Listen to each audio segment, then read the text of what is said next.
Test 1. Section 1.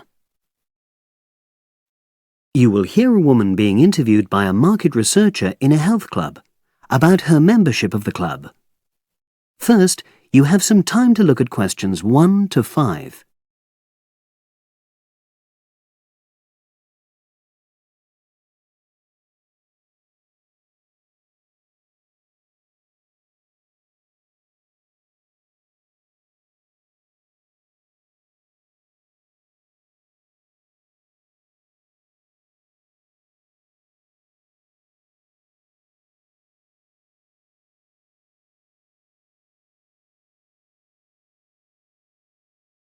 You will see that there is an example which has been done for you.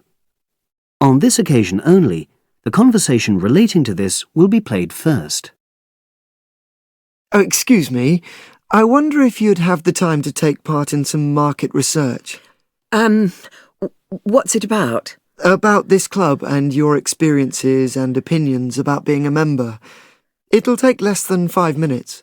Oh, OK then, as long as it's quick. Can I start by taking your name? It's Selina Thompson. Is that Thompson? Yes. Okay, great. Thanks. The woman's name is Thompson, with a P. So Thompson has been written in the space. Now we shall begin. You should answer the questions as you listen, because you will not hear the recording a second time. Listen carefully and answer questions 1 to 5. Oh, excuse me.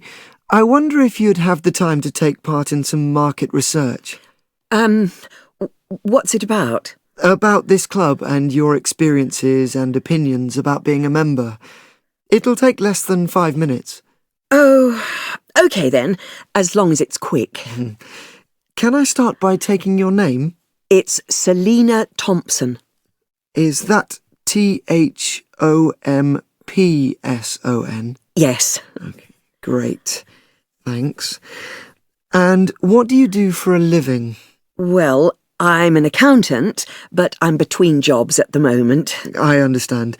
But that's the job I'll put down on the form. And would you mind my asking which age group you fall into? Below 30, 31 to 50, and above? Over 50, I think we can safely say. Great, thanks.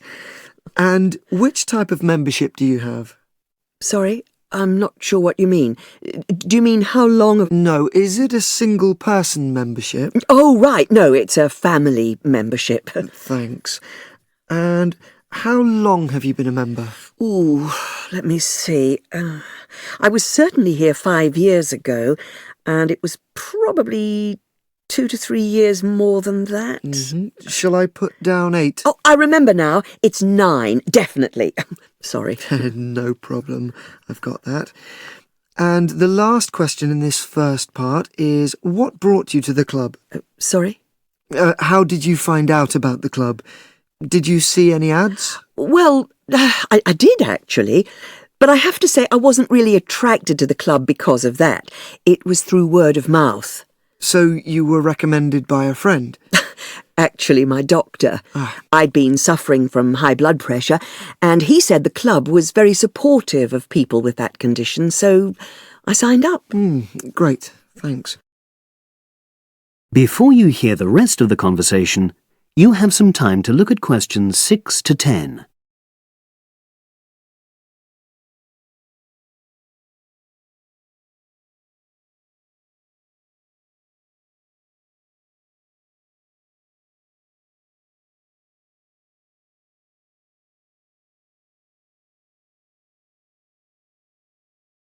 Now listen and answer questions 6 to 10.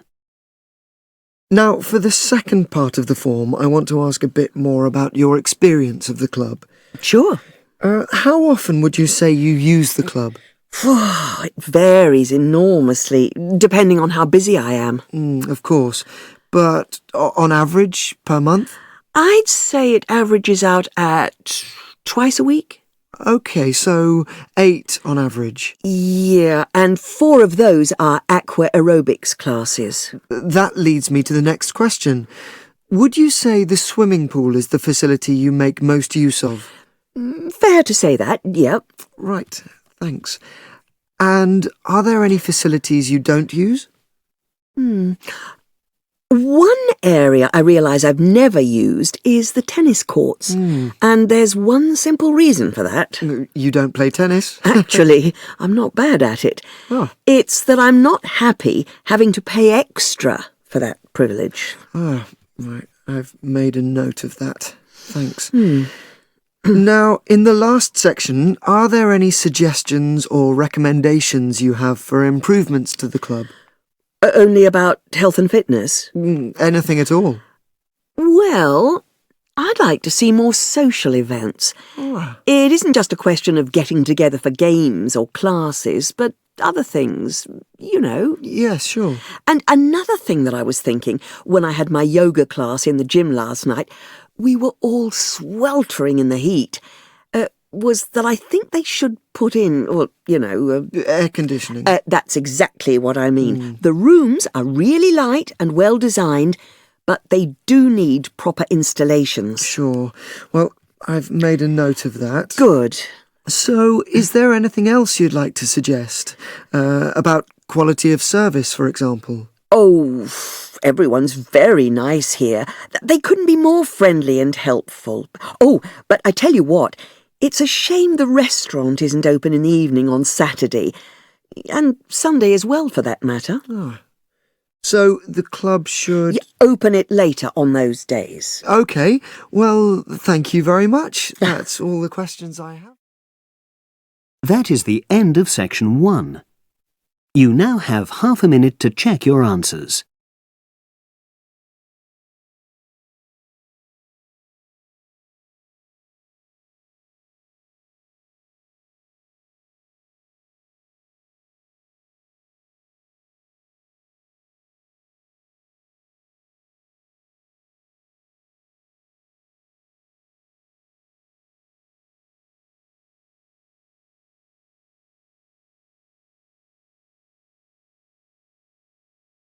Now turn to section 2. Test 1, section 2. You will hear a trainer giving a talk to people who want to learn outdoor survival skills. First, you have some time to look at questions 11 to 16.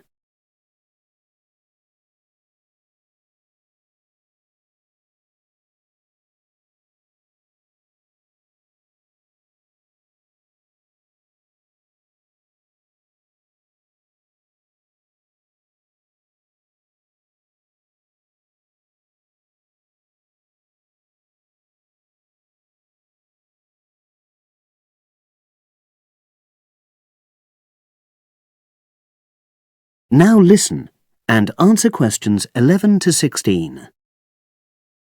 Good morning, everyone, and welcome to our outdoor survival program. As you know, this week you'll be learning some of the basic information and skills you need to look after yourself independently in the outdoors. These first 2 days will be based here in the classroom, and then we'll be taking a camping trip to put into practice some of the things you've learned. I'm going to start off with the topic of food. And to start with, I'll describe just 2 methods which we'll be putting into practice at our camp, and which make use of natural resources, the steam pit and the bamboo pot. I've got 2 posters here to make things clearer, and I'll start with the steam pit here. To make this, you'll need some dry sticks, some grass, some loose earth, and some stones.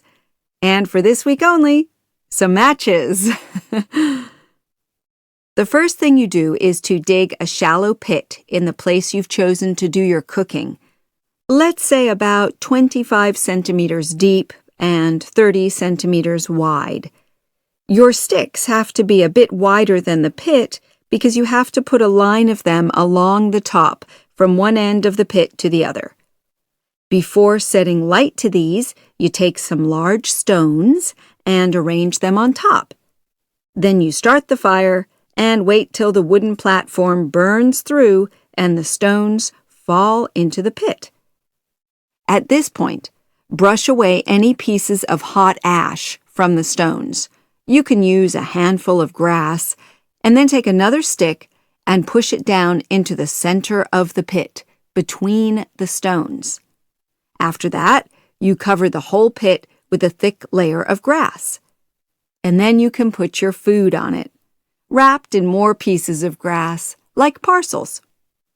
Finally, cover the whole thing with earth. You have to pat it firmly to seal the pit.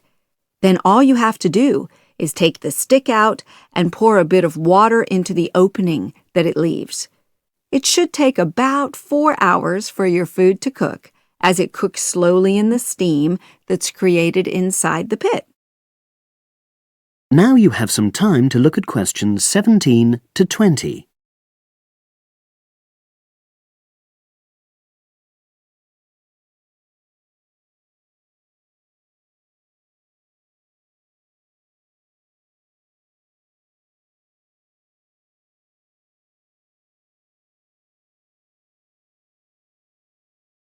Now listen and answer questions 17 to 20. So, simple but effective. The other method you're going to practice this week is the bamboo oven. Now, the steam pit is ideal in certain conditions because the heat is below ground level. For example, if there's a strong wind and you're afraid a fire might spread. But when it's safe to have an open fire, you can use the bamboo oven method. You get a length of bamboo, which, as you probably know, is hollow and consists of a number of individual sections with a wall in between. You use a sharp stick to make a hole in each of the dividing walls apart from the end one. Then you lean the bamboo over a fire, with the top propped up by a forked stick and the bottom sitting on the ground. You pour enough water in the top to fill the bottom section, and then light a fire underneath that section to heat the water. Then you put your food inside the top section, and the steam coming up the bamboo through the holes you made cooks it. I'm going to move on now to food itself and talk about some of the wild plants you might cook. I'm going to begin with fungi. That's mushrooms and toadstools. I'm sure you'll be aware that some of these are edible and they're delicious, but some of them are highly poisonous. Now, whether they're poisonous or not, all fungi that you find in the wild should be cooked before eating, because that helps to destroy any compounds in them that might be mildly toxic. But be aware that any amount of cooking won't make poisonous varieties any safer to eat. Unless you can definitely identify a fungus, you should never eat it. It's not worth the risk. And you need to be really sure, because some fungi that are poisonous are very similar in appearance to certain edible varieties. They can easily be mistaken for each other. So, having said all that, fungi are delicious when they're freshly picked, and although they are only moderately nutritious, they do contain minerals which the body needs. I'll move on now to leafy plants, which are generally... That is the end of section 2. You now have half a minute to check your answers.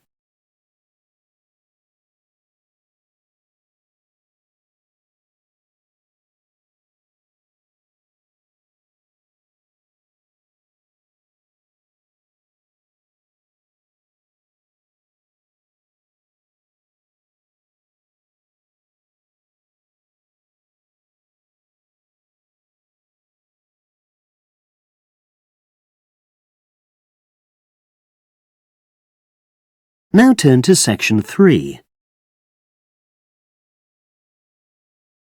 Test 1. Section 3. You will hear a woman called Phoebe who is training to be a teacher, talking to her tutor called Tony about research she has done in a school. First, you have some time to look at questions 21 to 25.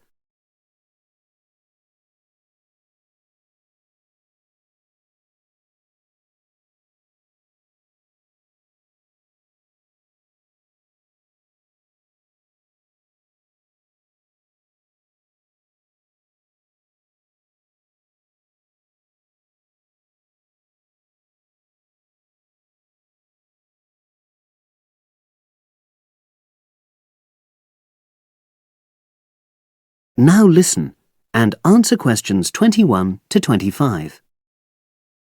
So, how did you get on with your school-based research, Phoebe?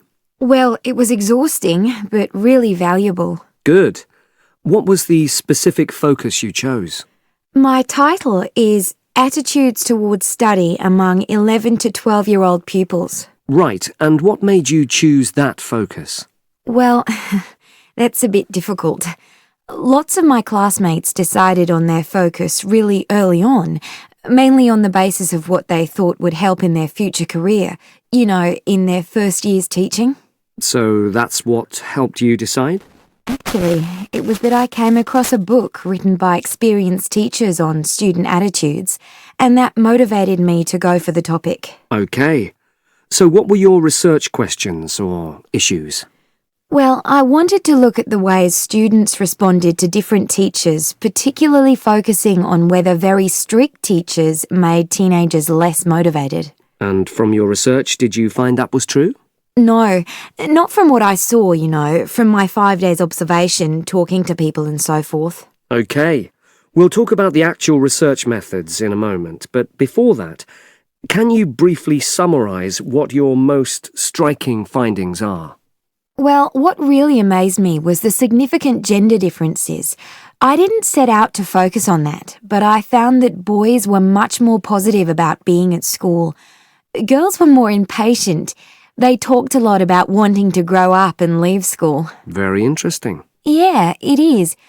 From doing the research, it was clear to me that you might start out to focus on one thing, but you pick up lots of unexpected insights. Right. Did you get any insights into teaching? Yes, certainly.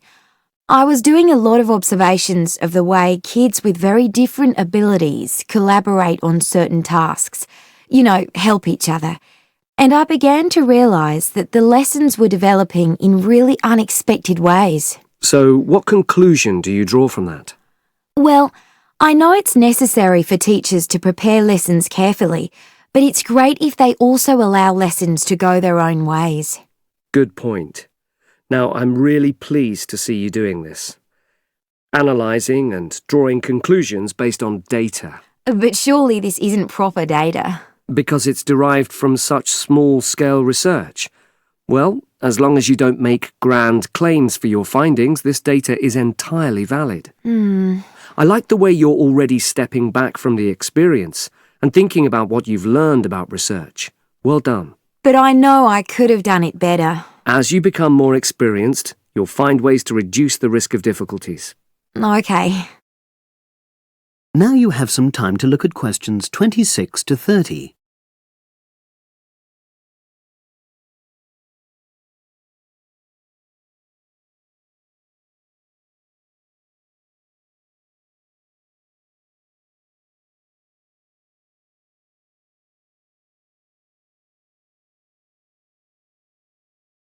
Now listen and answer questions 26 to 30.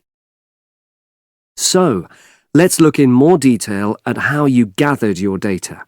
Let's start with lesson observation. Well, it generally went quite smoothly.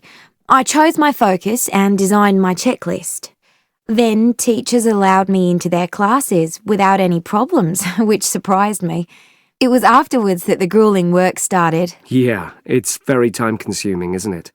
Making sense of analysing your observation notes. Absolutely. Much more so than interview data, for example. That was relatively easy to process, though I wanted to make sure I used a high-quality recorder to make transcription easier. And I had to wait until one became available. Right. And did you interview some kids as well? In the end, yes. I talked to 10, and they were great. I'd imagined I'd be bored listening to them, but... So it was easy to concentrate? Sure. One of the teachers was a bit worried about the ethics, whether it was right to interview young pupils, and it took a while for him to agree to let me talk to 3 of the kids in his class, but he relented in the end. Good. What other methods did you use? I experimented with questionnaires, but I really regret that now. I decided to share the work with another student, but we had such different agendas it ended up taking twice as long. That's a shame. It might be worth you reflecting on ways you might improve on that for future projects. You're right, yeah. OK. And the other thing I did was stills photography. I didn't take as many pictures as I'd hoped to. Lack of time? It's pretty easy just snapping away, but I wanted each snap to have a purpose, that would contribute to my research aims, and I found that difficult. Well, that's understandable, but remember... That is the end of section 3. You now have half a minute to check your answers.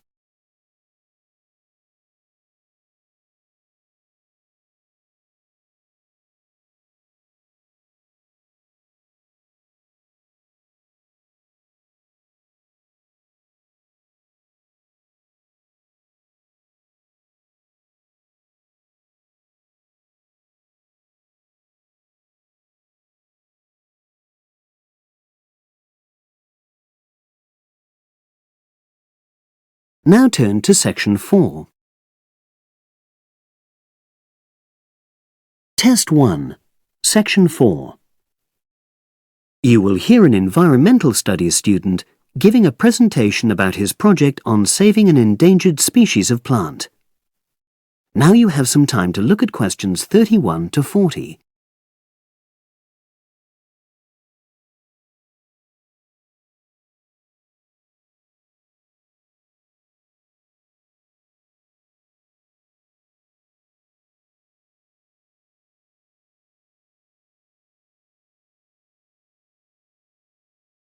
Now listen and answer questions 31 to 40.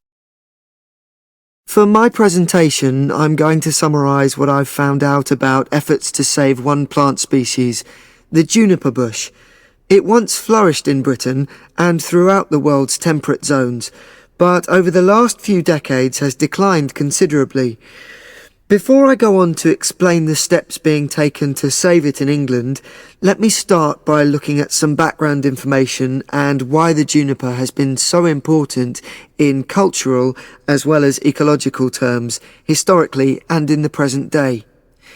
Firstly, I want to emphasise the fact that juniper is a very ancient plant. It has been discovered that it was actually amongst the first species of plants to establish itself in Britain in the period following the most recent Ice Age. And, as I say, it has a much valued place in British culture. It was used widely as a fuel during the Middle Ages because when burnt, the smoke given off is all but invisible, and so any illicit activities involving fire could go on without being detected. For example, cooking game hunted illegally. It also has valuable medicinal properties. Particularly during large epidemics, oils were extracted from the juniper wood and sprayed in the air to try to prevent the spread of infection in hospital wards. And these days, perhaps its most well-known use is in cuisine, cooking, where its berries are a much valued ingredient, used to flavour a variety of meat dishes and also drinks. Turning now to ecological issues, juniper bushes play an important role in supporting other living things. If juniper bushes are wiped out, this would radically affect many different insect and also fungus species. We simply cannot afford to let this species die out.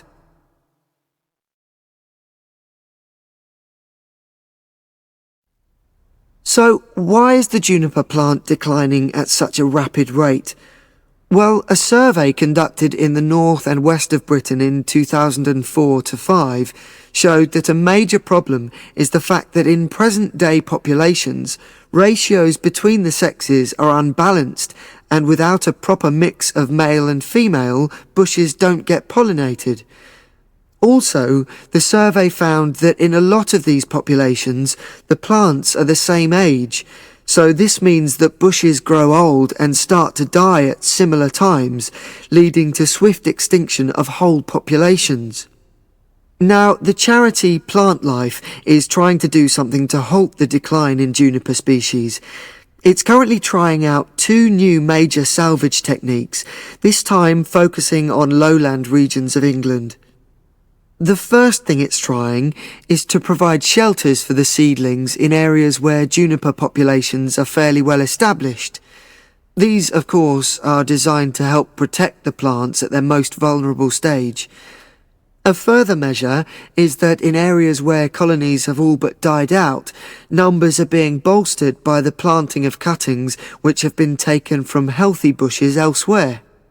Now, I hope I've given a clear picture of the problems facing this culturally and ecologically valuable plant, and of the measures being taken by Plant Life to tackle them. If anyone has any questions, I'd be happy. That is the end of section 4. You now have half a minute to check your answers.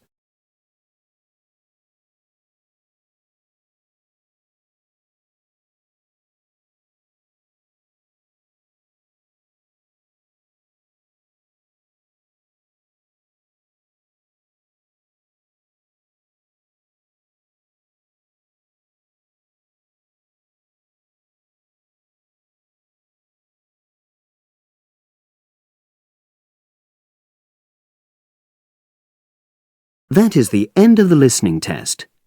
You now have 10 minutes to transfer your answers to the separate answer sheet.